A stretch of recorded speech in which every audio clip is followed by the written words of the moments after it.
So a quick overview of how we use the Pineapple chart at Low Country Virtual. You can see that we house our Pineapple chart in a Google spreadsheet. This spreadsheet is actually available for you to make a copy of and customize for your virtual environment or your institution as well. So I'll start with just like a quick little overview of how we have evolved into using just one tab here at the bottom where we put all of our on-demand recordings. So you can see over here on the left, our teachers put their name. They choose the content focus that they're focusing on in what they are sharing. They give us either a date or tell us that it's on demand, and they link in a recording to what it is that they're sharing. They also have a little bit of a description to let the users and the people who are stopping by to visit know what it is that they might be checking out, and then what they're highlighting, and then what SCTS instructional domain it aligns with.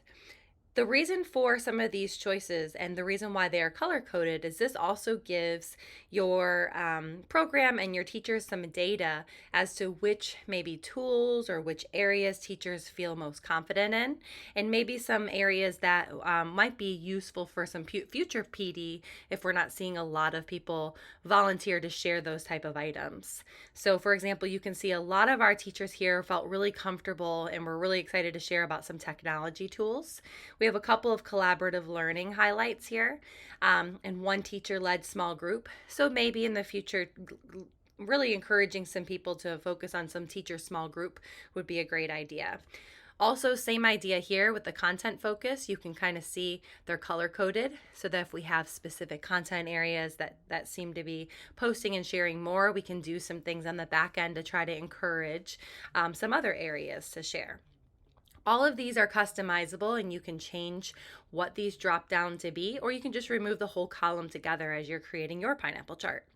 So I'm going to click on just one example here. Some of these have students in them, so I'm going to be really mindful not to click on any that we are having students in. This is something that we share just within our school, so just our teachers have access to our Pineapple chart, because we do oftentimes share recorded live lessons where teachers are showing off something cool they're doing in their class, and it's very easy to share just within house because all of our teachers teach our students. Here's an example of one from Miss Caitlin Hardwick that found a really cool tool. And what she did is she linked in. You can see the actual tool that she is showing off here. And so this would be a way for the teachers to add it to their Chrome. And then she takes it a step further and she actually provides a video showing our teachers or anyone who wanted to stop by this Pineapple chart how to use it. So I'll play just a quick clip here.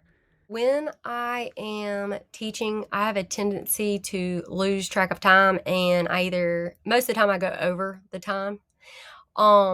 So I wanted to share how I have been keeping track of the time during my lessons or when I'm in group, whatever it may be. This is how I keep track of the time. Okay, so you can kind of get the idea there. So she goes on for an additional 3 minutes to explain how she uses that in a live lesson with her students. And here is one quick other example from Mr. Matt Novielli, where he shows a quick trick that he has found when using Jamboards in this class. All right, everybody, what's going on? I want to show you guys something that was driving me crazy, and I wanted to make sure that it didn't drive you guys crazy anymore, and that was changing my Jamboards to make sure that if I created something and had some content that I wanted to use on another Jamboard or to update their review, that I can do it without having to try to copy everything, because it won't let you copy it and put it onto another one. So easiest way to do this is if you were starting on a fresh Jamboard and you want to pull in some of your other materials, for instance. So again, this Pineapple chart has evolved in our program because based off teacher feedback and teacher suggestion, we realized that most of what we were offering in the Pineapple chart were on-demand options, meaning we pre-recorded them or recorded them during a live lesson and then posted them here on our Pineapple chart for people to come back and watch later. So with that said, we moved away from doing it each week, but you can see we have like a good little timeline here of all the years in the past how we've done the pineapple chart. And we, at one point, were actually offering it each week. We would invite people to our classrooms or to watch a recorded lesson, or both, maybe a recording and offering to a live lesson. We started out doing it this way. So just another example of how it's really important to allow teachers to have voice in how this pineapple chart looks for your program. Our teachers decided that it was better for us to house everything here and on demand, because most of what we were showing seemed to be a pre-recorded, and it worked out better for everyone's live meeting schedules for our program. So you can see some of the different titles and things that were shared throughout the year. Couple other things with the pineapple chart, which is outlined in the slides that you were provided, is it's really, really important when you're first kicking off the pineapple chart to really set the guidelines. So when you're first getting started, a tab like this is really important. Once your teachers have been using it for a few years, they probably don't necessarily refer to this often, but it's really important to look at the guidelines that you all have created together to kind of kick this off. And again, there's a template for each of these shared in the resources for you to make a copy of. So this was how we introduced the pineapple chart. And I share the videos as well of how we kicked it off with our teachers, what it is, how to sign up. If you ever miss a pineapple, here's how to go back and watch it. If you're not able to offer a live pineapple visit, meaning if live schedules or classroom schedules don't work out for teachers to come and physically visit a live lesson, there's a good way of how to record it and provide it for the teachers in your building or in your program.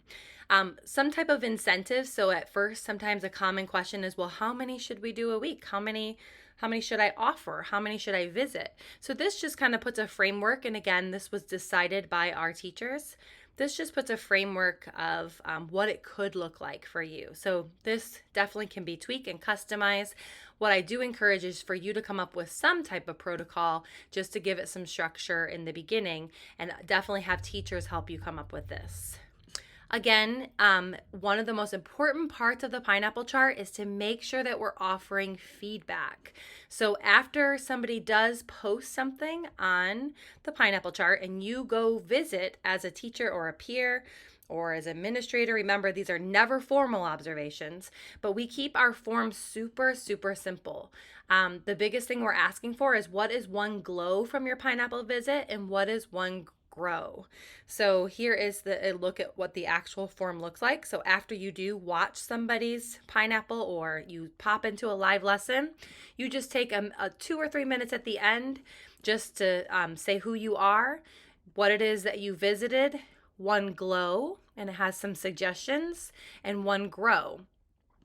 So this observe me layer, this is something that you could get into after you've done the pineapple chart for a little while. And again, this is mentioned along with some research that goes with it in the slides that were provided. So all of this is all housed within this pineapple chart to make it easy. If you do choose to do the weekly format, it's a good idea to keep one template tab at the bottom that you lock, that nobody can edit. Makes it really easy for whoever's managing the pineapple chart to make a copy of it and have it ready and go ahead and rename it for the following week. So a couple little management tips there. So again, this is a really quick overview of how we use a digital pineapple chart here at Lowcountry Virtual, our full-time virtual program. This type of pineapple chart using this digital version does also work good in the school brick and mortar setting as well. Oftentimes, even teachers on different hallways or different grade levels find it easier to refer to a digital spreadsheet about what type of visits and opportunities are available versus having something like a poster on the wall. But again, if you want something physical, there are some examples of what that can look like in the slides as well. So thank you for stopping by, and as mentioned in the resources, we love to share the pineapple chart, so feel free to reach out at any time if we can share or help you get started on your pineapple journey.